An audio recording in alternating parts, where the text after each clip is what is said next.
Hello, folks. Welcome along to a very special edition of the Left Wing Back podcast. It is a manic weekend of county football final action with the Junior B, Junior A, Intermediate, and Senior finals all down for decision. So, based on that, we got interviews sorted with Conor O'Brien of Asca.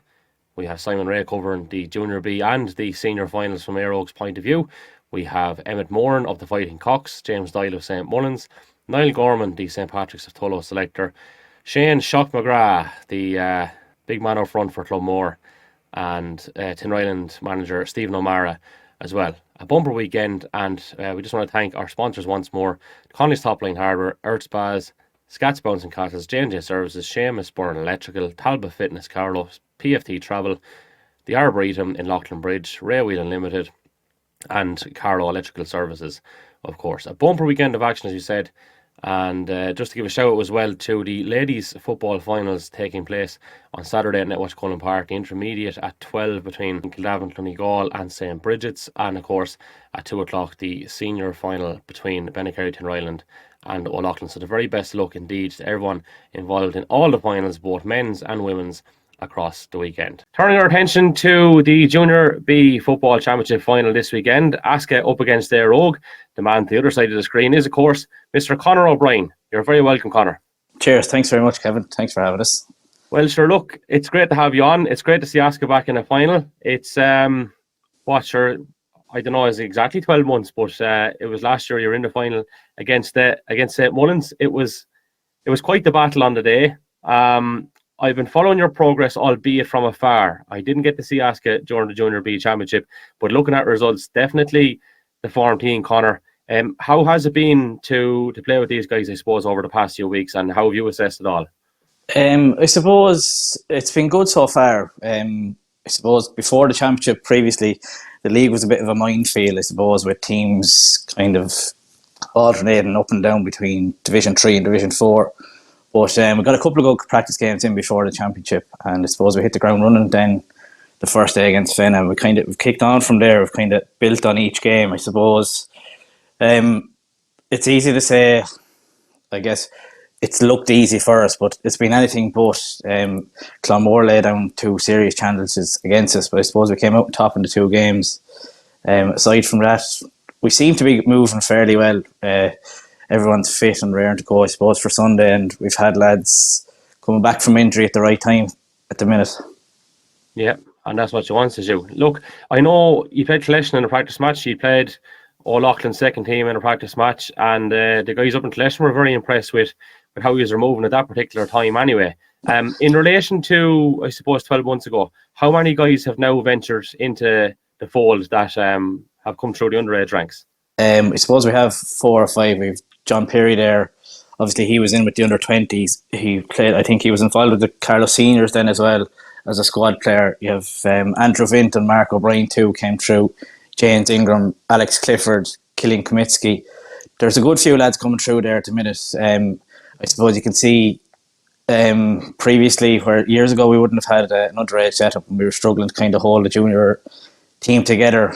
Now at the minute it seems like we've rebuilt, I suppose, from the ground up with the likes of Mick Long, Bernard O'Brien and other lads there giving a massive trojan amount of work underage. I suppose it's bearing fruit now that we're starting to see a few of them lads starting to make it onto the junior team. Conor, I suppose looking at, you mentioned the guys coming through there. I've been watching your progress over the past couple of years at underage level, and I'm always conscious that, sometimes people can be a little bit condescending or patronising towards Asca when they say, it's great, sure, they're making great strides. And, when you hear it in hurling terms, they love their hurling down in, or we'll say, I don't know, anywhere. Just say they love their hurling down in Kerry or they love their hurling in Carlow. It usually comes from characters who probably don't know the exact ins and outs of the work that is actually going in, but are trying to cover their own arses. But looking at your results closely over the past couple of years at juvenile level, you can see that progress that's been made. It's real, and it's starting to bear fruit. And I do feel like while you have a big hurdle to jump this coming Sunday, that things are moving in the right direction, aren't they? Things are, I suppose, they're massively moving in the right direction. Like last year, we had an under-17 Division 1 team, like we won 1B. It was the first time the club has ever had a minor, say, Division 1 team. in its history. Like, so that was a massive step forward, I suppose, and it's a big help, not just having lads coming from minor, but lads that are playing at the top level, either with club or county. It's massive to have the likes of them coming into the fold to bring massive energy and to invigorate the likes of the older lads, I suppose, the likes of myself, John Dwyer, Brian Hosey, Willie Long, that are there kind of in the team a while now. And it adds competition for places too.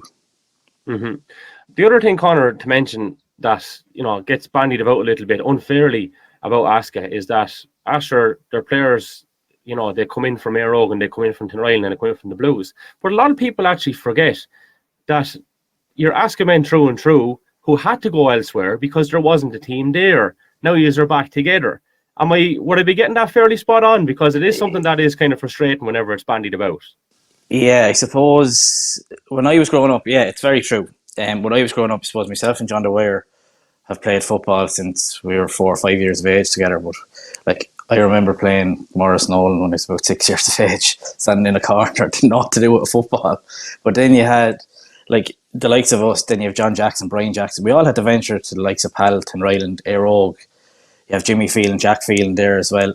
There wasn't anything. We had an adult team. There was 2 teams even at one stage, and albeit they were going reasonably well, I suppose, in the early 2000s to a couple of intermediate finals. But we had nowhere to play football. We couldn't play with Asca. Obviously, we went away to the likes of the clubs around the town, and now we're back where we want to be.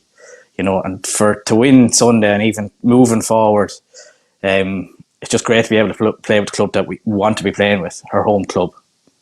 Yeah, and I suppose I'm of that vintage where I do remember Asca having underage teams also and playing over in the Prez or wherever it was, Asca coming out to Ballinaboley and having some genuine, really, really good players. And not too long ago, it doesn't seem too long ago that we were playing against Asca for Loughlin Bridge and obviously operating at a slightly higher grade at that particular juncture, Conor, but I would think that it wouldn't be unrealistic for you guys to target being back there at a minimum with the crop that you currently have and what's set to come through again in the next couple of years.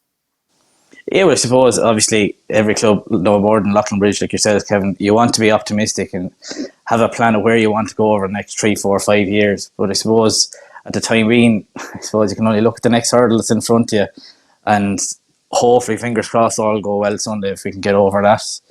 It'll be a massive step forward for us. Like, as you said earlier on, obviously 12 months ago we were here in the same position. We didn't get the job done. So hopefully, fingers crossed, all go well Sunday and we can get that job done. Yeah, well, it has to count for something, Conor, that experience on the day, and it is a mirror image. I mean, it was before the senior final last year too.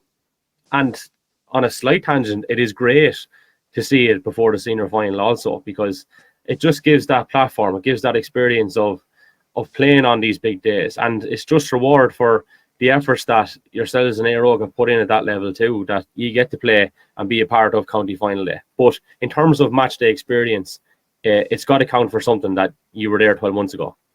Well, we'd like to hope so. I suppose it generates, well, maybe, I know the grade we're playing at probably doesn't generate crowds that senior and intermediate games are going to generate for obvious reasons. But yeah, playing on Sunday hopefully will give us that exposure and it kind of creates a good vibe about the place. And people know, geez, Asca are playing Sunday, how are they getting on? You have lads that are in the club there that mightn't been around for the last while. They've other commitments and that. And next thing they hear they're in a final or in a semi-final important game coming up. You'll draw a crowd and it's great. It's great to see and it's great to be able to get that exposure. But hopefully last year's experience we'll be able to draw on it and use it to our advantage on Sunday. Absolutely. Yeah. That part in front of the press box on the terrace side, I do recall being dotted in the 2 shades of blue quite heavily last year. So there is a very, very strong support. I know one man who definitely is Asca till I die is Mr. J. O'Reilly, who is regularly in touch with the left wing back. I mean, you have guys everywhere that are just really, really passionate Asca people, and they'd love nothing better to see a result on Sunday. Oh, massively. Like, you've Jason down, he's down in Australia, you've Pat Kavanagh in Australia as well. Like, you've people away there, they're massive, true and true diehards. Like, I know Pat was home there for the beginning of the championship there for the Fenna game. Like, there's nowhere I'd say he'd rather be than down seeing his club playing. he didn't really care about a whole pile else, you know. But no, it's great to see the likes of them people still staying in tune with the club is massive. Like they never forget their roots, no matter where they are in the world, and it's great to see. Hopefully, it's the likes of them and other people then in the club that you want to do well for. You know, whether it's family or friends or whatever, everyone has their own motivation, but we'll use anything we can Sunday to hopefully get over the line. Yeah, and all good on the injuries front? All good on the injuries front, yeah. We had a couple of niggles, I suppose, before kind of midway through the league. They slowly seem to be coming right, so hopefully everything will come right at the right time, you know yourself. Good stuff. Conor, great to have you on the podcast. The very best luck on Sunday, and onwards and upwards, all right? Cheers. Thanks very much for having me, Kevin. Now we're turning our attention to all things Eire Og, and here to cover both the junior Bs and the seniors is senior selector and, of course, county senior selector Simon Ray. Simon, welcome onto the podcast once more. Thanks, Kev. Thanks for having me.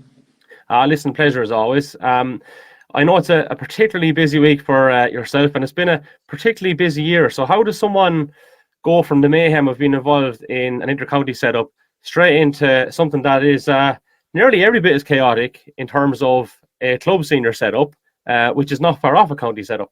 What possesses you to keep going at this 12 months, the whole year round, Simon? Probably, yeah, that's a good question. I suppose just probably the love of the GAA, that's being honest with you. I think it's the closest thing you have to when you finish up playing, Kevin. And look, I'm obviously really lucky to be involved with the Carlow senior football team for the last number of years, and I've thoroughly enjoyed the kind of selection and coaching role I've had with the lads. And obviously Tullow would have brought me into that, and I stayed on with Niall. But then obviously to come back to the club, Tullow took over last year, and I got in a coaching capacity with Tullow. And I think if you can give back to your club in any type of way, a huge amount of people would have had an impact on me kind of growing up. So I think, you know, to give back to the club is a great thing. And I know a lot of these guys, I've played with them, and some of them underage would have come up through the ranks coaching side of things as well. So I was delighted probably to give Tullow a dig out, I suppose, when he asked me. But it is, you're right, it is kind of chaotic. It is like club side of it, we're nearly putting the same amount of time and effort into it that goes into the inter-county scene. I can attest to that, knowing what we're doing as a backroom team and the level of detail kind of we're going into. So yeah, it's but look, it's enjoyable as well at the same time. You know, you're just trying to manage the loads, and I wouldn't do it if I wasn't enjoying it. Yeah, sure. Look, that's the whole all over it, and it's to remember that it is there to be enjoyed, I guess. And whenever it gets beyond that, well, then you have to ask questions. But once you're enjoying it, that is the main thing. I'll come to you first on the junior Bs, if you don't mind. We've had a chat with Conor O'Brien of Asca. There's a few very experienced campaigners with this Eire Og junior B side. Do you want to rattle off a few of them there for us? Oh yeah, sure. Look, you would have the likes of Jamie Ryan would have played senior football. Gary Powell would have played senior football. James Root is kind of overseeing the kind of whole thing there as well. Mark Corcoran's involved. Then there's a mixture of young lads then involved then as well. So look, I think it's fantastic to have the club involved in two adult finals. And look, there would have been three only for obviously the intermediates didn't go to plan last weekend against Tullow. So I suppose to be involved in your two of your adult teams being two finals, sure, look, it's great for the club, Kevin, that's being honest with you. Yeah, we've seen you rock up a couple of years ago and tug out with sub-keeper for Eire Og. We're not going to see you rock up and play a Junior B final Sunday, Simon, are we? No, I haven't got that call yet, that's being honest with you, but I'll have enough when we play it Sunday morning. You know, just trying to get the mind right and relax ahead of what should be, you know, an exciting day for the club. Yeah, for sure. Now, let's bring ourselves back a couple of days to the semi-final. And I know we had a little bit of a chat afterwards, but I'd like to bring that to air. I mean, it just seems the most bizarre and cruelest of ways. Like, I think, I'd say he won't mind me saying it, but a certain Rathvilly player, as you kind of informed me earlier, said they didn't lose a game all year and they're out of the championship. Yeah, I suppose that's the cruel nature of a penalty shootout in GA. Look, I'm probably not the biggest fan of it. That's being genuine, which I think that when you've invested so much into it, all year, and to go out like that, it's tough. It is really, really tough. We had a quick chat pitch side after the game, all right, and we were kind of alluding to that point that I think the time was there. Time is there.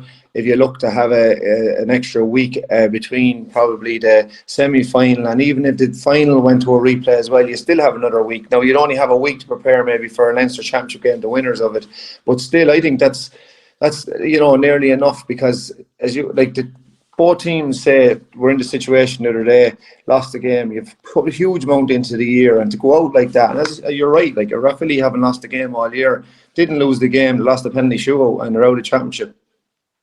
Yeah, it's nuts, to be honest with you. But I mean, we have to still talk about what unfolded. Like, talk about going through every sort of emotion. Like, you put on record before that you'd be quite open about the fact that you would be fairly in touch with the emotions, maybe more than a lot of men would be. So that must have been absolute chaos for you on the sideline Sunday, was it? Yeah, it's look, you can only imagine, I suppose. One of the things, I suppose, that people tend to forget is that as a player, when you're out there, you'd actually prefer to be playing than actually on the sideline, because you're in control of what you're doing, or you've prepared for it in some sort of shape or form. And as Josh Brady alluded to, we've practiced penalties the last 3 or 4 Friday nights, and it might have helped in a small way, but I'm just thinking of him, like, imagine an 18-year-old chap to put his hand up, and not only put his hand up for the original set of 5, but to take the ball and take the ownership, and step forward and take that, sudden death penalty. I mean, that's what Eire Og is about. We're all been about promoting youth, and to see him do that, and obviously it's extra sweet for me because he's a relation of mine as well. So I was delighted for him to show that ownership and leadership at that age and step forward and have just the way he took the penalty as well, like, such calmness and knew what he was doing. So delighted for him, absolutely delighted for him, and obviously delighted for our group of boys, because it gets us into a county final after a difficult year last year for the group, so it's great to get back to a county final. Yeah, we spoke about it on the podcast the other night about all the flack that yourself, Tullow, Tommy, Allen, and all the guys involved got after losing the quarter final, and in many ways a lot of that was very much over the top. But also there is a part of it that Eire Og have standards, and when they don't get to a county final, or maybe win the county final, it's deemed as a failure. But I still say, in spite of that, it did seem a little bit overly critical and unfair. But from that point of view, I would imagine it's particularly pleasing to be back now within 60 minutes of winning one again. Yeah, I'm delighted for Carlow and Tommy. Like, in fairness to both of those people, Kevin, they've done so much for the club. Like, I've been lucky enough to won a minor titles under them, under 21 titles under them, won probably, I think, 4 senior championships under their stewardship as well. So vast experience, huge experience. Like, Carlow travels the length and breadth of the country to try and find any edge that he can. And you're right, I thought a little bit of the criticism was completely over the top last year. We were dealing with an awful lot of stuff last year, Kevin, and we lost a lot of experience as well, and there was injuries and stuff like that. So it just didn't pan out. It didn't pan out the way we wanted it to pan out. But it's when you sit back and you reflect and you look and you analyse it, in the cold light of day, and you see kind of what was put in front of us, plus blood and a couple of young lads as well, So, but that team last year was down a huge amount of experience. We didn't obviously have Ross, we didn't have Owen Root had gone away, and we'd injuries to key players like Jordan Morrissey and Darragh O'Brien and Mark Fiore, and you don't replace those guys overnight, Kevin, and Palatine went through a similar situation this year, and I have sympathy for the way they're gone, because they were down key players this year, and it just shows you 4 or 5 guys can make a huge difference. It's a fine line between actually having a really, really good year and then ending up where they are this year, and so I do have sympathy for those, because I know how difficult it is when you're without that level of experience, but in fairness, credit has to go to the players, Kevin. The turn this year around, the attitude has been fantastic, training has gone really, really well, and the players are leading it, themselves as well, which is great to see. And there's a good few young lads after coming in, Mark Bean and Adam McCarron and Owen Byrne and obviously Josh Brady, so It's great. They're mixing now with a bit of experience that we have there, and then obviously on top of that, like your Sean and your Bennies have been around a long time as well. So it'd be great for those guys to get across the line on Sunday and win one with them, and they're looking forward then for the rest of their career, So no, I'm very happy with how we prepared for it, and as I said, the attitude of the players have been brilliant. Mm. I suppose I can't ignore the noise that's been made about the Eire Og Tinryland situation in relation to the league final. And while a lot of that is noise, and I guess it's something that you're trying to keep the players away from and stuff, it does add an element of intrigue to neutrals, supporters, maybe supporters of both clubs, but definitely to neutral supporters and followers everywhere. It's like something that you couldn't have really scripted from the outside in. But I just wonder, is any of that filtered in? Has any of that played a part? And does it provide any sort of motivation, I guess, coming into Sunday? Like from a player's point of view, doesn't really. I suppose the one thing, there's after been so many mistruths around the league debacle thing. Do you know what I'm saying to you? And is it not, or is it going ahead? There's it's been frustrating. Obviously, that's being honest with you. Sometimes had been a little bit of a distraction, but we've, as a management team, we've tried to obviously just deal with that on our side of things as best we can, and just protect the players from it. But look, I think the rivalry with Tinryland it's something that's been there. But I would have played them in a couple of minor finals. There's always, probably an edge to the game, especially. And look, they're back now in back-to-back finals for the first time since I think the 70s.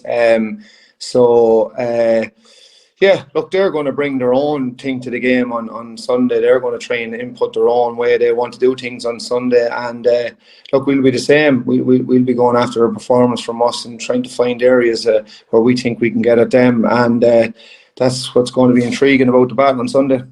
Well, it's going to be a magical atmosphere. I remember the clash in last year's championship between the two of these, and just the atmosphere and the noise around the place. And that wasn't even a game that had a trophy at stake. So I can only imagine what Sunday is going to bring. And on that note, Simon, I want to wish you the very best luck, and thanks a million as always for taking the time to have a chat with us here. You're a gent. No problem, Kev, and fair play for all the coverage this year. It's been brilliant. Sticking with Sunday's Senior Football Championship final, and we now turn our attention to all things Tinryland. Steve O'Mara is the Tinryland manager, and Steve, you're very welcome on the podcast once more. How's things? Good, not bad. Thanks for having me again, Kev. Well, sure, look, we'll start with the elephant in the room, Steve. It's a very short turnaround to next Sunday. You've got a couple of bodies that were looking a little bit worse for wear, as have Eire Og. How are those guys, and what way are you about this week turnaround? Yeah, funny. We chatted about this off air a few weeks back. I hadn't looked at it, but you were correct. There's 3 weeks from the final to the Leinster Championship. So, look, I can only assume the thinking there was if it was a draw, you'd still have 2 weeks to the provincials, but definitely you're kind of semi-final to final. I heard you discuss it the other day for what it's worth. Semi-final to final in 7 days, and then 3 weeks off. It's probably not. Probably doesn't give some of those players the time that you'd like to give them. But look, there's a busy physio this week. But as things stand, look, few boys in the air. Probably the biggest concern is Mark Mullins. He's still in the boot, but now that's often just pure precaution. I've seen Brian Howard go from a boot to a football field in the space of 24 hours before. Look, that's probably the biggest concern. Physios coming over to the club tonight to see him and a couple of boys. We've 2 physios. The other physio saw a couple of boys last night. So, look, it's 7-day turnaround doesn't help the chances. I'd be hoping we might have a full bill. Not beyond reason, 1 or 2, or worst case 3 could be down. Mark Mullins the biggest concern as he came off. But look, we had a week off. We didn't have an 80-minute semi-final, so I'm sure whatever we have, I imagine Eire Og have at least as bad to be dealing with. Yeah, I suppose on the podcast the other night there was in hindsight it might have seemed like a fixation with a high ball or a lack thereof. in how Bangladesh may have went about targeting you guys. And then it's something that I mentioned that Eire Og might look at. But then I had a little bit of reflection. Is it something that Tinryland might look at this coming Sunday, I wonder? Playing high ball in. How would I put it? An odd one now. An odd one. Well, look, we always have sent an odd one in. I suppose it was to give you an analogy on that. There was a big article for the Ireland semi-final last year when Armagh had sent in 2 balls in desperation late on against Galway, and they both ended up in the net. Less than a 1 in 100 chance, I would say, that both of them would have ended up in the net in the space of 60 seconds or 90 seconds. There's a big article on Derry and how Derry had never, or were Derry going to target this. I was saying, like, I've watched 7 Derry championship matches this year. They haven't sent in a single high ball. I don't see them changing tack to go after a supposed weakness in the full back line of Galway, but which I don't think was there. I think it was random. Look, we had a kind of a philosophy. I had a philosophy. I was in Salt Hill in Pearse Stadium. Salt Hill today. Limerick played Galway in 18 in the first league game. When Galway were raging hot favourites to maintain their All Ireland, and Limerick were, it was a Division 1B game, and I remember looking at Limerick that day, and I mean they weren't the Limerick we know now, or they were only starting. They had a philosophy. I've seen they have a philosophy that a lot of secrecy around games and tactics and this and that. Limerick had what I would describe as the Alex Ferguson philosophy, and they have had since. They play the same way all the time, and if you want to come and see us, come and see us. But the theory is that if we do it right, that we can deal well. If we're good enough, we can deal with whatever's thrown at us. So that has been our philosophy over the last 2 years. Obviously, listen, you don't advertise friendlies you're playing, but we didn't particularly hide them either this year, to be honest with you. Now, played most of them too far from Carlow that anybody would have been bothered to go, especially as we load of hurling teams in the group. But look, no, listen, I'm not saying we will or we won't, but don't be expecting any radical changes, because that is the philosophy. That was Alex Ferguson. I remember Shane Supple saying that to me. He played Premiership football with Ipswich when he was 17 or 18 in goal, and he said that was the word on the street in the Premiership. Alex Ferguson didn't even do opposition analysis. That he got bogged down in it too much in previous years in Europe and counterproductive, and his philosophy was we set out our stall, we do it in training, we do it well enough, and we can deal with whatever comes at us. Now, look, they had the best players in the land by a long way, but yeah, look, that's been our philosophy in general, that we like to think if we're good enough on the day, if we do A and you do A to match it, well, maybe we can evolve to B. As I say, that's a theory if it works out. It doesn't always. I said this thing, firstly, I'll get a quick answer on this. I don't know if you perceived it as a compliment or criticism, but I said Tinryland were coached within an inch of their lives. How do you perceive that? I'll take it as a compliment. Well, I mean, obviously, if it looks like that it's working, that's the way I certainly was coming. Yeah, well, as one of the Raheny boys said to me, I can't remember what was talking about, organising a social event, I think, in the club. I can't remember what it was, but let's say, I don't know, was it a 21st birthday party, and Conor Talty turned around and said, it'll be the most structured and organised 21st birthday party in the history of the country. So look, it is, yeah. I mean, that's what you're there for. I mean, that's what I see.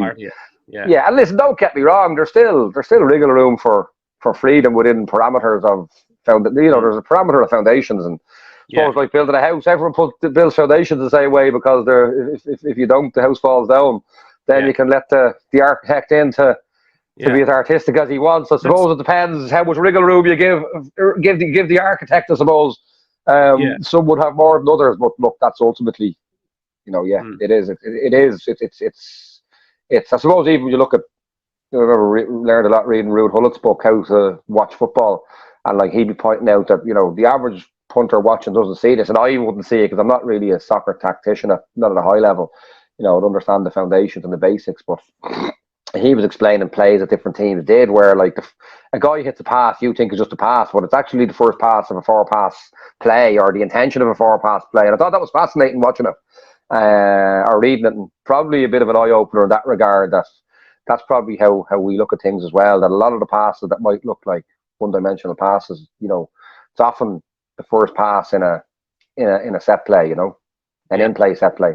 So, in spite of what I said regarding being coached into their lives, I saw things the other day that I wouldn't expect normally to see. I saw Conor McGrath kicking a point from play. I saw Conor O'Toole kicking a point from play, because there's this kind of thing where they'll have a laugh on the Tinryland training ground about Conor McGrath because we have a good laugh whenever he puts one wide on the training ground. Yeah, but Conor throws a few over. Probably had a small sample size. Might have missed 2 or 3 in a row in championship football, but Conor can kick a point. Conor can kick a point from 40 yards. Conor McGrath, Conor O'Toole again is a bit of an enigma because I think he kicked 8 out of 10 in the league last year, and then championship kicked, I think, 2 out of 7. But again, it's just random sample size. Those boys can kick points. And again, Conor used his speed and his brains, and there was a county footballer and a county hurler hot on his heels, but he checked the step back. I mean, he kicked it over blocking hands, albeit for about 19, 20 yards. So I mean, it wasn't a Paul Broderick worldie, but no, those points wouldn't be unusual in the pattern of things.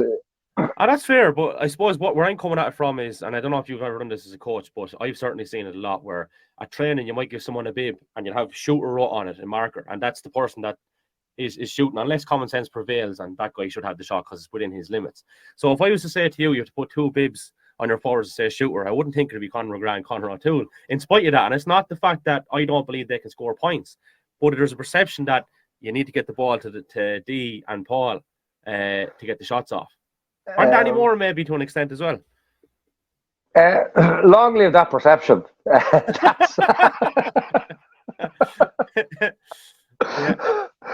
No, I mean, even look, generally speaking, to be honest, probably one of our strengths, and maybe it comes back to that coach into your lives. Generally speaking, that it's something I'd target. Well, I wouldn't target, but it's something that comes organically, I suppose, the way I coach. Generally speaking, our scores and assists come from, you look down the stats list. Normally, we score and assists from, well, let's say if we score 10 points from, it's generally 7, 8, 9 different scorers and 6, 7, 8 different assisters. So, no, if you look back at the patterns, I think you'll find there might be. Look, obviously Broderick and the likes. We scored 3 points the last day. Don't get me wrong, from play, 2 from play and 2 frees. One of the frees was his own. But look, they're memorable. But no, like those other boys, they do score. Yeah, I know for not sure. that much now, but they're good footballers. They're just not the perceived shooters that you might have in mind, I guess. But no doubt, yeah, I'm looking at them by his years and I've seen them kick points. But it's a I don't know. I had this thing in my head that was perhaps a rarity in the last couple of years in comparison to kind of what we're seeing, whatever. But the other thing, I guess, is something that many teams are still forgetful of, and that's Danny Moran's ability to shoot from range, which he got you off the mark with, I believe, the other day. We know the point against Eire Og last year. Certainly, whenever you're setting up and you're allowing someone a little bit more wriggle room from an opposition point of view, that's not a guy I believe in free, to be honest. Bit of a silent assassin, I think, in that regard. But from your own point of view, bringing it back to what you're going to tell me about Tinryland, instead of what I'm trying to tell you about your own team, where have you seen the incremental progress with Tinryland this year in comparison to 12 months ago? And why do you believe that you're now in a better position to win this one? I'm not sure. I do think we're in a better position to win this one. I mean, we came into the final last year as underdogs. We're into the final this year as underdogs. And that's having come through unbeaten both years. 4 wins out of 4 last year, 3 wins and a draw this year. I don't think we necessarily are. Like, we're not under any illusion that, the bookies had a strong top 3 for the championship and we weren't in it. And we haven't had to play any of those 3 to get to the final. Now, look, I think the Bagenalstown O'Loughlin results probably put the strong group, weak group idea a bit to bed, completely to bed, really, because O'Loughlin won or ran everybody close and essentially were heavily beaten until a late game surge by Bagenalstown. So, look, yeah, we're further along the line. We probably... I tore the PAL final apart over the winter, and definitely there was 1 or 2 structural things I wasn't happy with that we, I consulted a few of the wise men in the West, and I got 1 or 2 very good ideas we worked on. There's 1 or 2 things there I'd be I'd be less concerned at the risk of some of the poor scores we conceded in the in the first half against Pal last year. In a game, we largely controlled a lot of it, but just 2 or 3 opportunities taken by Pal, but presented from poor structural defensive play from us, I suppose. So look, we've worked at all that. We're not under any illusions that we're going up against a team with 7 county players and probably 2 or 3 more that would be on a county panel or even team if your life depended on winning a game tomorrow.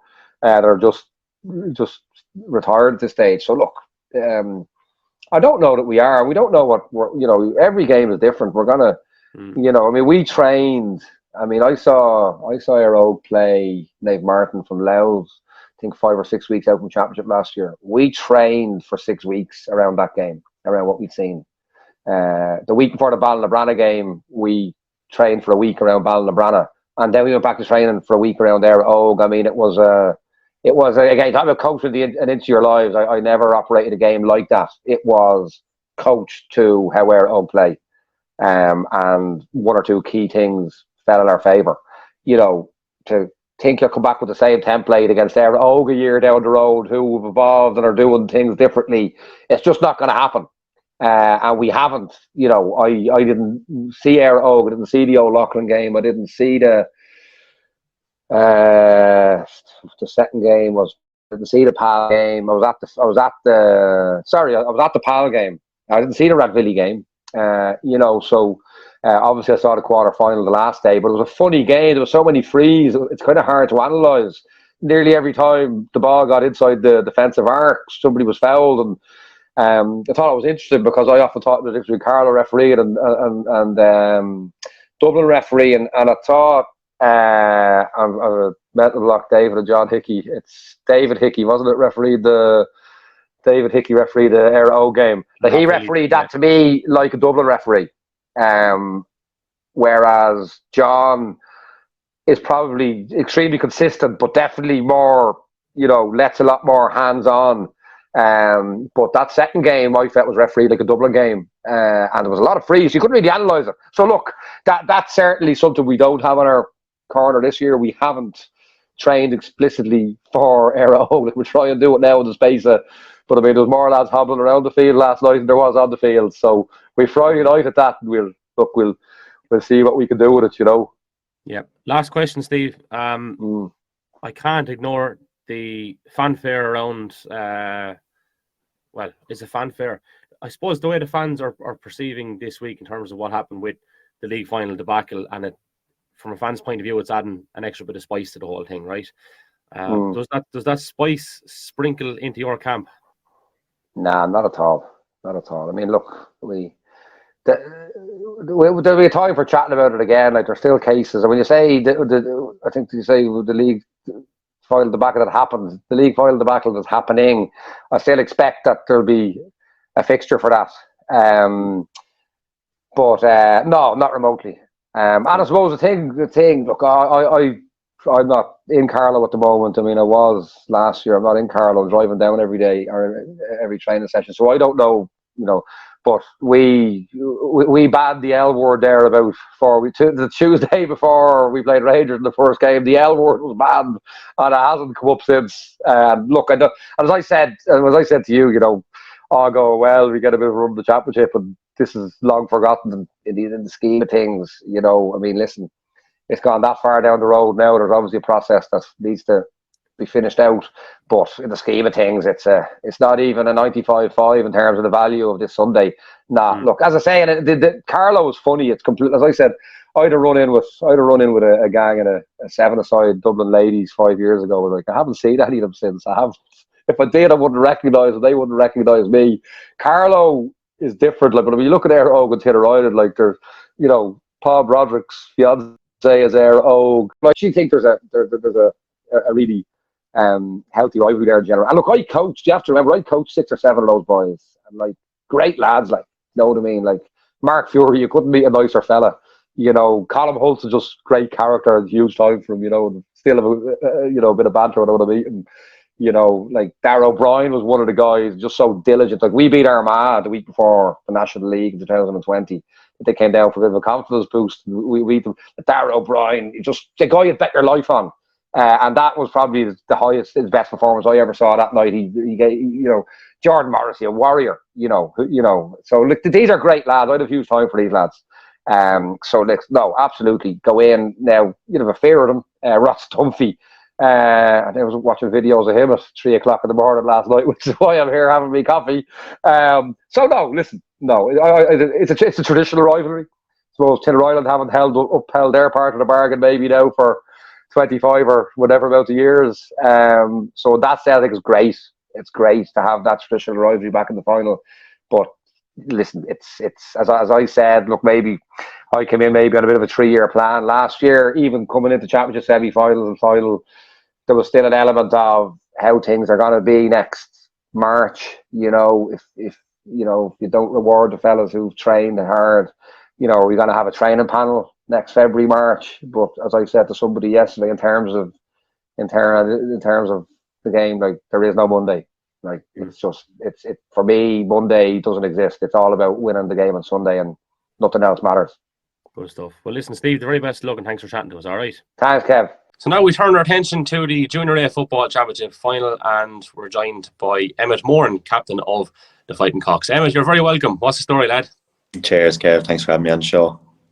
Sure, look, great to have you on, boss. Must be serious excitement out your direction this week. There is absolutely. Like, it's not too often the club itself gets into county finals as well, so it's a massive kind of occasion for the whole community. Yeah, and I suppose in one sense, when there's only a week, there's not a whole lot of time to get excited, but then there's not a whole lot of time for supporters to overthink it maybe either. So I don't know, is it an advantage or a disadvantage, do you think? It's hard to tell. Like, I'd imagine if you ask any of the lads off the panel, they'd all be wishing for Saturday to come around. But on the flip side, we're all kind of conscious as well that you have to soak all of it in. Like, there's a week there. Don't just be waiting until Saturday happens. You have to take everything that comes with it, whether it be the preparation, the flags, the bunting, seeing the whole kind of village and everything decorated. That's all part of the process too. Mm-hmm. Yeah, and sure. I don't know, actually, maybe this is the opportune time to ask, but I don't be out to Wexford Road that often. I happened to be out there when was it? Was it last Thursday morning? I saw a lot of the flags up. Ballon do have to pass through the Fighting Cocks. Not to create a conspiracy theory. I don't know, did they go before that, or was there something else out there that I'm not aware of? But it was certainly something I noticed anyway, Emmet. They're passionate supporters out there. You'd be surprised if they didn't have the green and kind of gold flags going all year round as well. But rumour has it there was a few lads getting excited during the week, maybe doing a bit of painting around the roads as well in our own sort of territory there too. Yeah. Sure, look, all part of it. The game itself with Ballon, I have to talk to you about it, because from a broadcasting point of view, I said it a few times, it was the most enjoyable game of football I've ever had the pleasure of broadcasting on. And it was such a savage game. I mean, it had everything. It had lovely kick passing. It had great passing in general, through the hands, or kick passing, I should say. Great scores, tackling. All those basic fundamentals were done to an exceptionally high standard. And from your point of view, I know you're carrying a knock. I don't have the exact time to hand when you entered the fray, but I do know it was at a time where anything could have happened. So what was going through your moments throughout the whole contest, I suppose? Great question, Kev. Like, in fairness, we were all there down on the blue side of Dr. Cullen as well. The whole panel, and sure, we were just as anxious watching on. We were taking our turns, obviously going up and down the sideline doing the warm-ups as well. And without, taking away from the warm-up here, basically, it's impossible to take your eyes off the game and what was happening. It was end-to-end stuff, as you know. And you're always going to get that when the Cocks and Ballon play each other. It's not going to be a massive margin of difference at the end of the score, no matter what the level is at. But absolutely, it had everything, I should say. Yeah. Yeah. In the early stages, it was quite clear that you were preparing yourselves for a very fast Ballon start. It did happen, and they got a goal quite early, but you didn't lose your cool at that juncture, which was, I suppose, maybe in that particular instance, is that a hallmark of the improvements you've made in the past 12 months, whereby that might have been a setback once upon a time? Definitely wasn't the other day. Absolutely no. We may have had the possibility of capitulating a bit when that would happen in the past, but it's more so a credit to Morris, Tony, and the rest of the lads in the backroom team that with the structures that they put in place, you know, we're never going to drop the heads really, and we'll just keep sticking to our process. I know that's a bit of a buzzword that you hear at the moment, but like we faced something similar over in Loughlin Bridge. They got a great start in themselves as well, but no one really, you know, panicked too often, and we just kind of stayed doing what we know we can do as well, and hopefully we climb back into that game as well, you know. What have Morris and Tony brought to it, Emmet, this year? I think, Kevin, the best way to sum it up is just that element of professionalism. You know, although it's junior level, there's still just as many lads there, whether it was a senior level, that want that kind of professional attitude to it. And that's what Morris and Tony bring to a T, you know. Tony's put great discipline on all of us as well, and there's been a huge buy-in from all of the lads coming back in. Like, we're getting maybe 30, 35 at training every single night, which is unreal, you know. It's never really been seen before, and that's definitely what you need to get to the latter ends of a championship as well, you know. The two of them are like a good cop, bad cop, you know. They take turns sharing their roles as well, but there's just a wealth of knowledge in the two of them, you know, and we're absolutely blessed to have them on board with ourselves. Yeah, and look, I know they've worked together previously, but it was a good idea, I suppose, for the two of them to team up in this particular scenario as well. And when you look at Morris's record, I mean, it's incredible. Nearly everywhere he's gone, he's got a bit of hop over whoever it is, be it CBS, be it goes around down to Wexford, getting collection to a county final was a massive thing as well. He just seems to have that bit of X factor about him wherever he goes. He does. He's a great character. In work here, I work with a couple of guys who are involved with collection, and they can't speak highly enough of him, and especially his time over there as well. You know, he had a great impact on all the lads. Yeah. Bangy, one of them, is he? That's Bangy, yeah, absolutely. Yeah.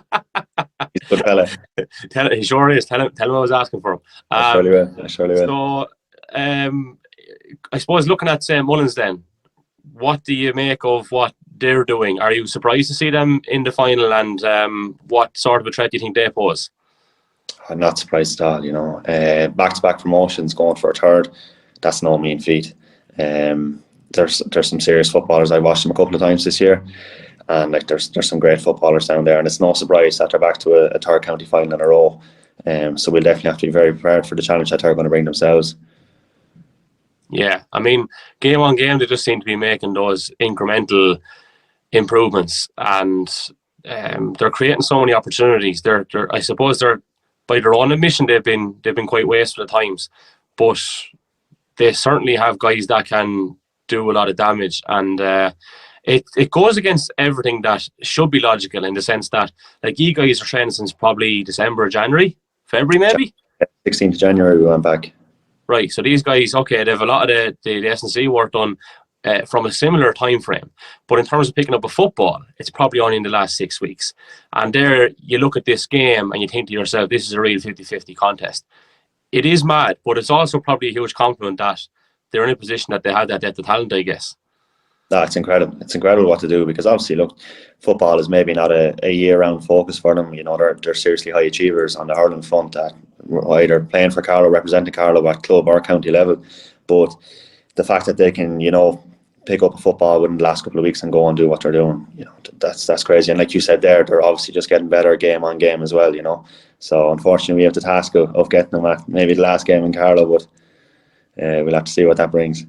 Yeah, a couple of other things just before we finish up. Sean O'Brien wasn't available the other day. Obviously, his full-time gig is with Leinster. Was there? How did that maybe? I'm not going to say how did it affect the dressing room, but initially, obviously, you'd be looking at that as a setback. But I believe, according to Quiggs, that he was quite motivational in the WhatsApp group. So, do you want to give us some bit of insight into maybe what he's brought to the camp and just how motivational said WhatsApp was? I can of course, yeah. No, Sean unfortunately got caught up with work last Friday evening, and it was clashing with the game. There was obviously no way of moving things around. But since he's come in at the start of the year, he also brings that huge kind of, just the standards. The standards go through the roof, especially when you have a fella like that around. And we were obviously gutted to find out, and look, there was no one more gutted than himself that he wasn't going to be able to play. So, of course, the fella that Sean is, in any way he can help us without being there, he sent a great message into the WhatsApp group as well, you know, just about the club and his belief in ourselves and whatnot. And I'm sure kind of it raised a few fellas up reading that and knowing that he'd be there nearly in spirit. And it's great we can get over the line for him to be able to come back in at the end of this week as well. Mm-hmm. And give the boys a bit of a headache there, I guess. And I have a few of them because I know, like looking at Liam Shepherd the other day, he was strapped up quite heavily. You're carrying knocks, and it is, as you kind of touched on, the downfall in many respects of the tight schedule. But it's great that you have, well, I suppose for Morris and Tony and the lads, that they have those headaches. Better to have them than to want them, in terms of guys being available, and selection headaches whenever injuries don't come into play, I suppose, is what I'm really getting at.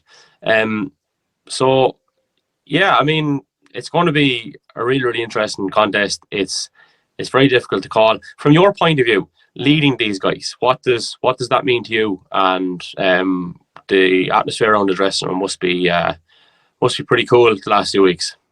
It's brilliant. It's brilliant, even going back into training after the first win against the Blues in the championship, like we hadn't a group stage win in the championship for a couple of years, and it's just the buzz that brings around the place is exceptional. Like, look, any of those lads could be captain, it's nothing to do with myself. There's 10, 12 lads out there, that and I'm not just saying that they're all leaders, absolutely. And in every line in the field, we have fellas like that who will stand up, take a game by the scruff of the neck, whether it's, Owen O'Byrne, full back line, Gary Nolan, centre back, Liam in the midfield. But look, I don't want to start naming fellas because I'll leave someone out. But any of those guys, they're absolute warriors. They're sold round as well. So the fact that they've been the ones to get us this far, so hopefully they can top it off now on Saturday as well. Yeah, I can't finish up without mentioning Quigley's interview the other day, and all I can say is if everyone was as honest, because my engagement levels were, the whole thing nearly blew up after that, and I thought it was fantastic. We got great honesty actually across the weekend with Quigley, with Paddy Byrne, with Johnny Fury, Josh Brady. All those interviews went down well, but Quig's one definitely seemed to represent a lot of what Carlow is about. That's what the general consensus seemed to be. He's quite a character, isn't he? Look, that's him to an absolute T, Kevin. He doesn't put on a show for the cameras or anything. He'd be like that at 8 o'clock on the Tuesday night training if it was lashing rain. He's always just the one fella straight out. And just a credit to him as well. Like, he's obviously not writing him off, but he's not at the beginning of his career. I'm sure he's been the best player for us nearly all year. He's the first one in as well. He doesn't miss a train or anything like that. What a fella to have around. And that's him. He's always in good spirits and in good form, cracking jokes as well. And that's part of what you need to have a good team taking over. Yeah, I was trying to do my homework on it because Colley's a couple of years older than me. He's 34 or 5. So Alan must be near the 4-0. He's 38. Yeah, I was thinking he was getting close to it, all right, but keeps himself well. Boys are going mad to try to get an All Blacks jersey on him, Emmet. You want to watch out? Oh, look, we'll have to try keeping there. I know he's living over that direction as well. He's a good relationship with the All Blacks fellas too, but I know he's a Coxman now through and through. Listen, Emmet, we'll leave it there. The very best luck at the weekend, and thanks for having a chat with us, all right? No worries at all, Kevin. Thanks very much. Turn our attention now to the St. Mullins camp, and Mr. James Doyle joins us here on the podcast. James, how are you, boss? What's the story like this week in St. Mullins? Okay, not a bother. Grand and relax, sure. Yeah. We're not doing too bad now. We're training now. Good stuff. It does look like a happy camp the last few weeks. Every time you come out for a warm up, everyone is smiling. But no doubt there's probably an element of seriousness to the training this week, is there? Yeah, definitely. Look, we're relaxed enough throughout the whole campaign. But I think we kind of take the pressure off ourselves, compared to what we'd have for the hurling maybe. But yeah, look, definitely. Look, every game we go to play, look, we're going out to win. I don't think you should be playing if you're a competitive sport if you don't want to go out and win every time you play on the pitch. So. Look, yeah, we're trained there last night and train again then Thursday night, and looking forward to then Saturday. Yeah, and look, there's a lot of hard work being put in there. Johnny Murphy, Jur Lennon and the lads. What are the sessions actually like? Is it? I wouldn't imagine there's a mad amount of video analysis or anything like that. No, not really. No, we kind of stick to the one drill nearly every training session. Look, we go into a bit of a match then, and sure, I suppose a lot of shooting practice like what we need anyway.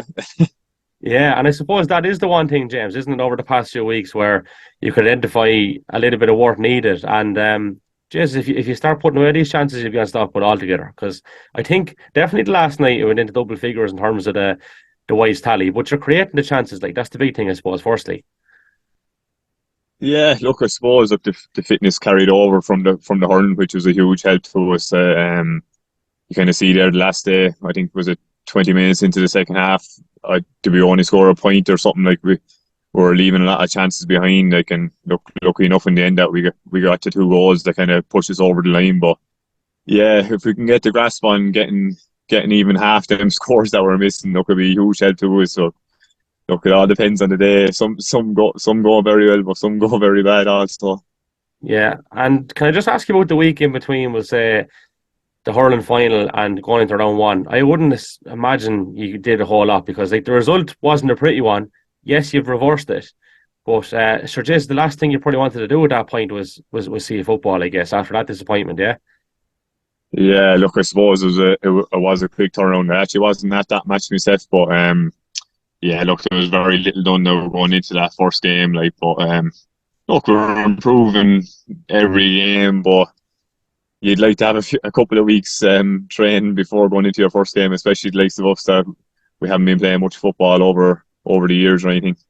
Yeah, and I suppose it's kind of that thing where you're nearly trying to run before you can walk, so to speak, because the prep and the time hasn't been there. But as I've put it a few times already on this podcast, it goes against everything that preparation should stand for. I mean, you pick up a football for what, 5 or 6 weeks, and you get the 3 county finals year on year. The Fighting Cocks are training for the last 9 months, right? And this game is 50-50. But maybe you can offer some sort of insight into how all this can happen. It's an easy enough answer in the sense that you have good footballers, but what is it that brings you back every year to county finals in football? Look, I think a massive thing for us is not having that pressure. Like, we're going out every game and enjoying playing the football, but then the other side of it, I think, is having that fitness. Like, I think that's a huge help. Like, being able to get up and down the pitch there is something that's very important, especially in football. Like, there's so much running, I think, compared to even the hurling. But I think, like, going out and just everyone actually just they're enjoying the football, and that pressure is not there from when you play the hurling. Like. So I think that just carries over to the matches then, like, which is a huge help. Yeah, and I suppose the other thing that often gets kind of forgotten about is, be it Boris or Go Council, you guys probably would have played a bit of football down there, wouldn't you? Yeah, definitely. I remember when I was going through the council, like, it was nearly more football I was playing nearly than hurling. Yeah, which, look, it was after school, like, we didn't play much of it then until we kind of took it back up a couple of years ago. But then, there's on team like, say, Chris Kavanagh and Seamus Murphy and all them, look, they're all well able to kick a score, like, so, everyone has their backgrounds in the football in a way, like, so, look, it's starting to come through in matches and in bits and pieces, like, so, look, hopefully we can drive it on a bit more now come Saturday. Yeah. Last question, and I suppose I could ask you a heap of hurling questions because of the year that's been. There's been ups and downs, obviously, from the inter-county scene to the club scene, but I've been dying to ask someone that's involved from, we'll say, the club side of it, about the structure of it, which people are probably sick of me giving out about it, but is it tormenting for you guys, James, with the biting games? Would you notice there's a kind of, I'm not going to say a lack of bite, but is there something a little bit just not right about the way the structure is, or are you happy enough with the way it is for the hurling championship? Yeah, look, it's kind of hard to know. I'm kind of a bit on the fence of either side, like, but in a way, look, it's good that you're playing matches like week on week.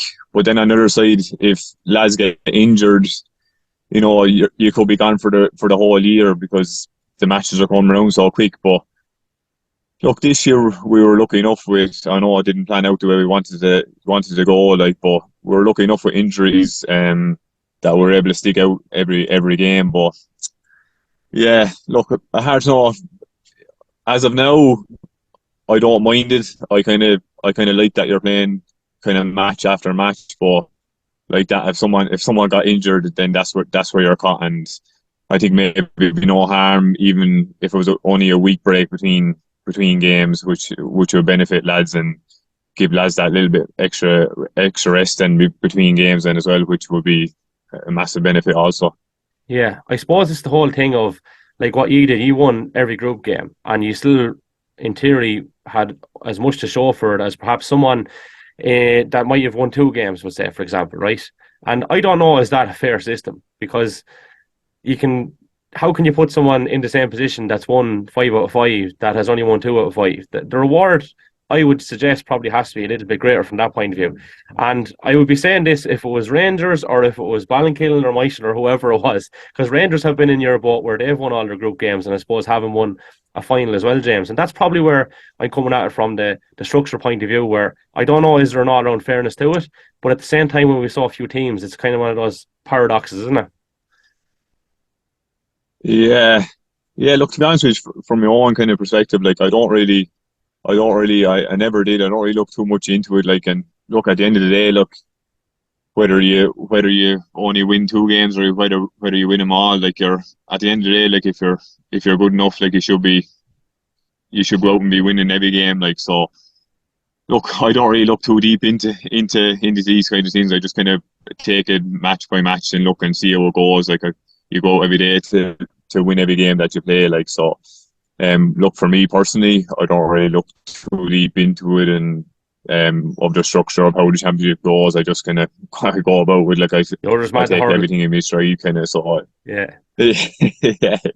Yeah, and kick ball. And so look, maybe that's the way to be. Maybe that is the way to be, James. So look, what are you expecting from the Fighting Cocks then, just to finish up?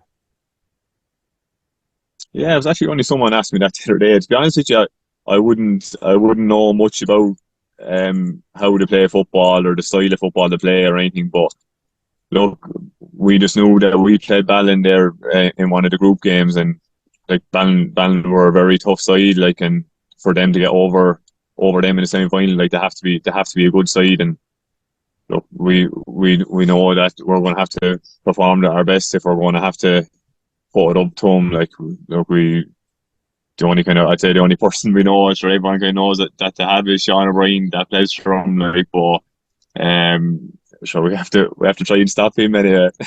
Yeah. Well, listen, James, it's great to see the outlook that yourself and all the lads have towards the whole thing, and the fact that you're enjoying it so much has brought a great story, I think, to the championships, and the very best luck on the day. All right.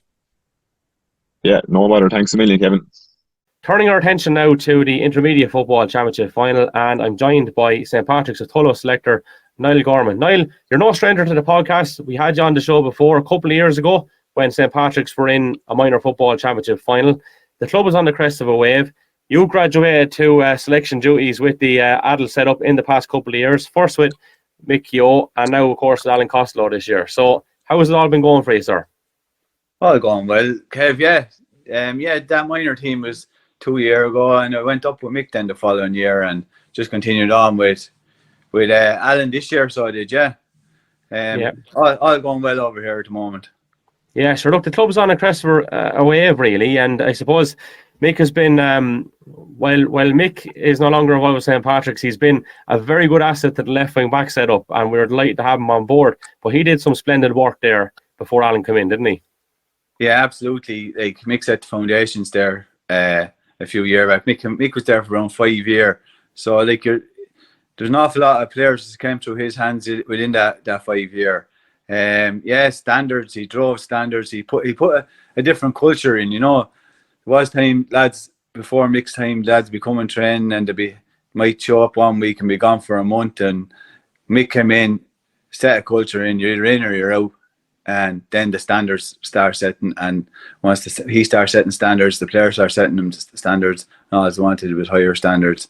And look, it transferred straight into Alan. Then he was no different than Mick. I think it must be a school teacher thing, but them boys just want the best, get the best out of everyone, you know.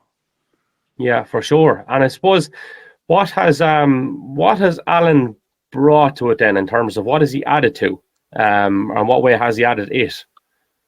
Yeah, but Alan's been lucky, I suppose, in his first year. Say compared to last year, like last year Will Dorn was away. Will was in Syria. You had Rob Gann was travelling. Cottle Healy and Keane, Gorman, Comfort, they only came out with minor. Shane Rowan was injured. So there's 5 players just off the top of my head that we didn't have last year, you know. And all them boys are starters, are very, very good footballers as well, you know.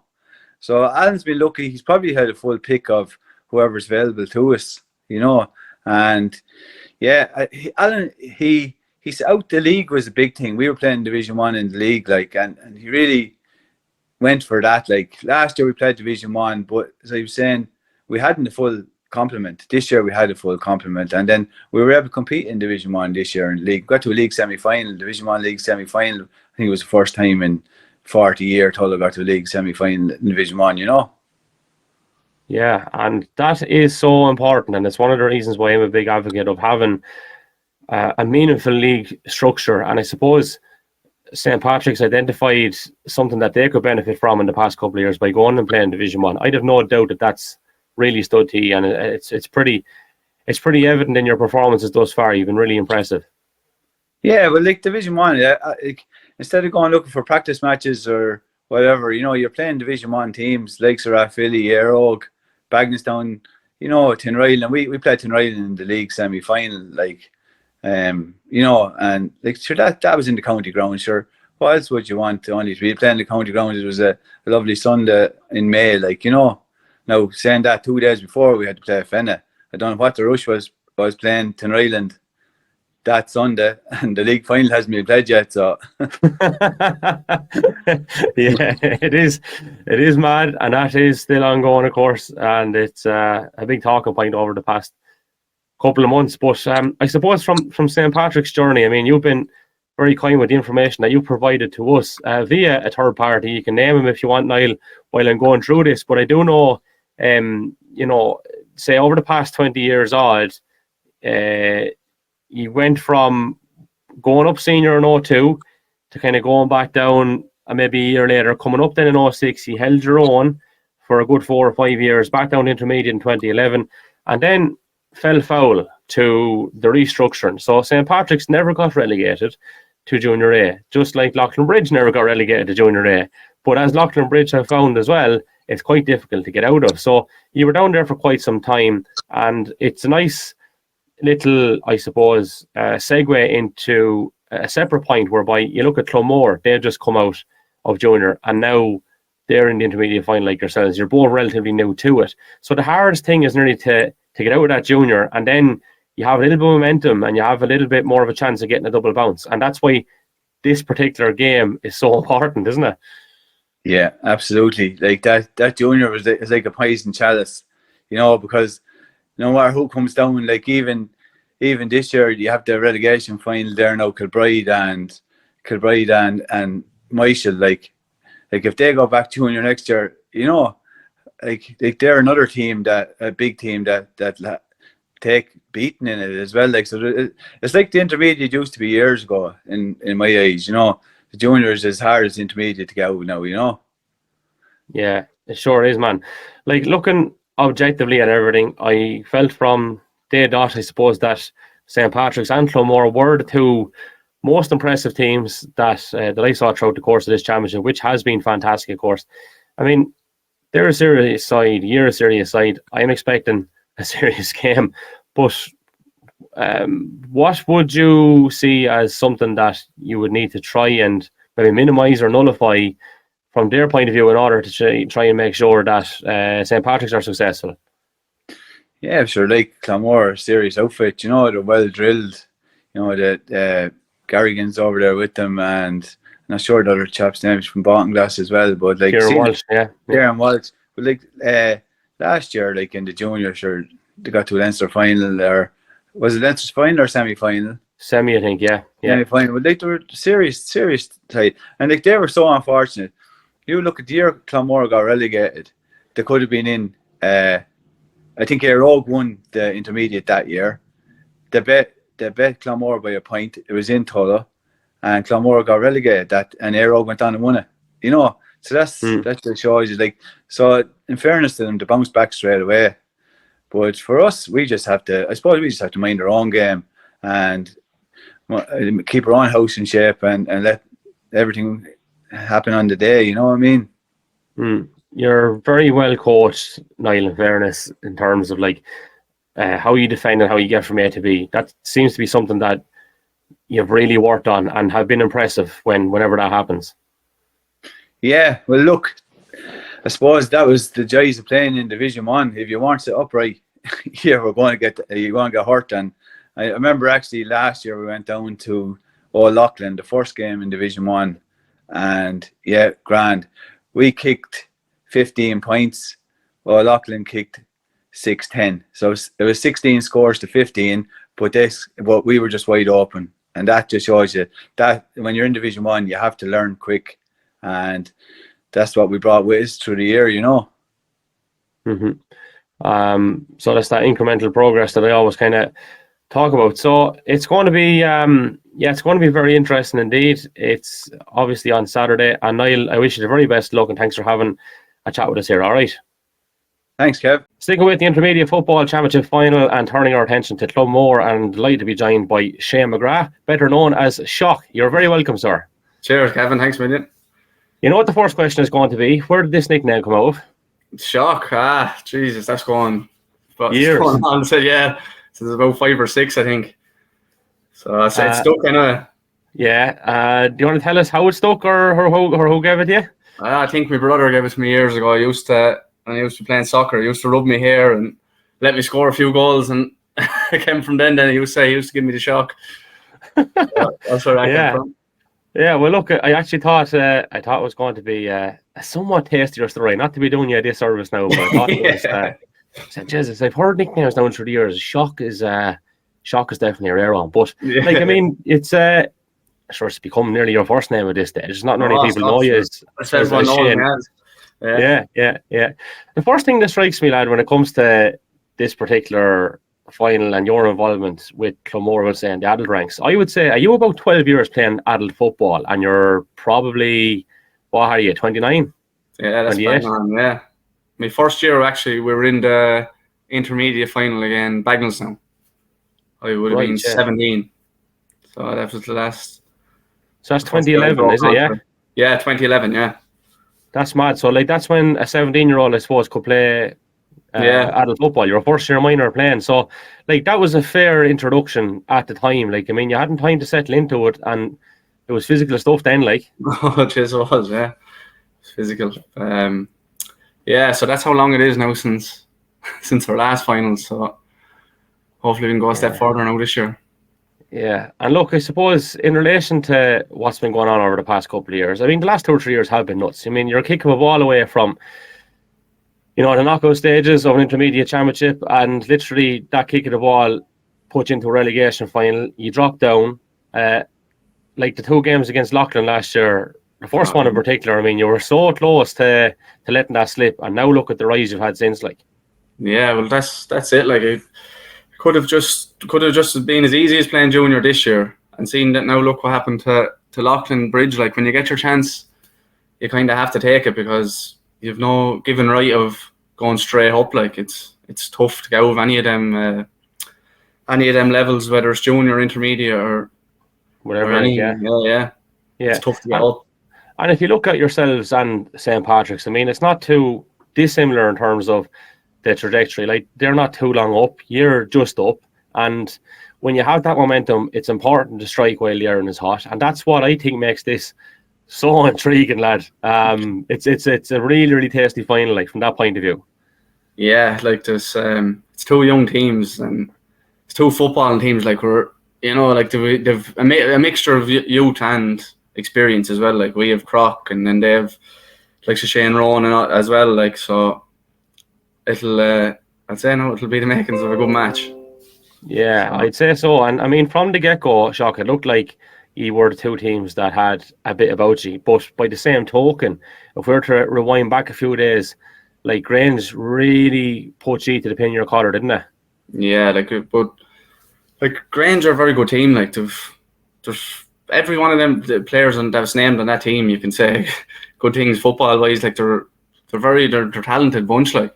And as long as I can remember, I don't remember teams walking over Grange when it comes to championships. So So we knew it was going to be tough. Like even after the first night playing him, like it's just the bouncing ball there with John Murphy that came in, that could have easily ended up in the net, and then it's a draw game, and you don't know what way then games go, and then your momentum and all. But even the semi-final there again, I'm like, that was very little in that. Like that could have, a goal goes in here and there, and they're straight back in it. Like so, they're a very good team. Yeah. But you are as well, and you're coached very well. So maybe we'll bring in Mr. Walsh and Mr. Garrigan and all the rest of the backroom team into the conversation. Yeah. What if they brought to Clonmore over the past couple of years, Shane, and how have they brought on even further, we'll say, this year? It's they're set up, and like their game management, like the way even before games, like we're set up, we know what we're doing, we're buying into what they're telling us. Whereas maybe years before that it didn't really go that way, like, you know. But no, they're brilliant. Like the work they're doing behind the scenes is unbelievable. Like and then on field as well. You know yourself with Paul, the amount of experience he has with the Mead ladies, and then he was with the Mead seniors this year as well. Like it's a great bonus and boost when you know you have them lads in your corner. You know. Yeah, so. I think it would be, I suppose, one of the things that Clonmore have improved upon would be discipline. And there would be a tendency in years gone by to maybe lose the cool every now and then, and a lad get sent off. And next thing, you'd be in a spot of bother. That seems from the outside like it has improved. Have the guys put an emphasis on that? Yeah, well, you kind of had to, like, if you're going forward, and discipline's a major thing, because last thing you want to be down to 14 or 13 even. It's hard enough with this to win matches with 15 players. So yeah, when they come in, like they said, that discipline's a main thing, and don't be chawing at the ref. Like, it's the last thing they want to be hearing as well, you know. Yeah, for sure. From your point of view, I mean, a lot of people put, I suppose, a huge importance on your influence from the scoring side of things, and it doesn't seem to bother you a whole lot. But does it come into your mind? I suppose that's what people say. Well, Shock is the man; he has to get the scores. You seem to be coping fairly well with it, anyway. No, I wouldn't. I'll tell you true. I wouldn't even phase me. I wouldn't even think, because you look up, then you have likes of Tom Pollard, Rushy, and Doyle beside you as well. So them lads are well able to score as well. So no, I wouldn't really bother now. Yeah, but sure, even when lads are saying it, I'd say it's the type of thing you'd nearly try one anyway. Sure. Yeah, sure. All right, okay. We'll say it. You can say that, and I'll score maybe twice as much, and that's it. Yeah, sure, you just have to take it on the chin. It's part and parcel with football, isn't it? Yeah, there will be a banter here and there and all. That's the whole all of it. You mentioned Oisin Doyle there, and I've been really impressed in how he has, I suppose, responded with his performances, because I think he'd know by his own admission he might have been a little bit disappointed with how the two finals went with Bridge last year. But in the past couple of games for you guys, he has been very, very good. We forget he's still a kid, but he has a lot about him.